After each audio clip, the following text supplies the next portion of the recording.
আসসালামু আলাইকুম, সবাইকে জানাই জুম্মা মুবারক। আজকের ছুটির দিনের কী রান্নাবাড়া করলাম, পরিবারের সবার পছন্দের রান্নাবাড়াই সবসময় করে থাকি আমি।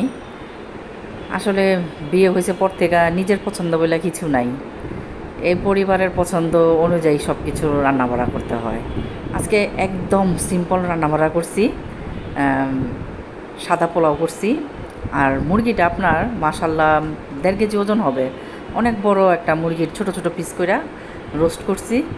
আর অ্যাঙ্কার ডাল রান্না করছি, আর সাথে সালাদ। অনেক দিন পর বাসায় মানে শশা কিনে আনলাম, তো সবাই খাওয়া শুরু করলো, আমি একটু ভিডিও করতেছি, আমারটাও রেডি করছি, আমিও খাবো এখন। সাথে কাঁচামরিচও নিছি আমরা, আজকে কাঁচামরিচ দিয়ে খাবো। তো ভালো থাকেন। কেমন?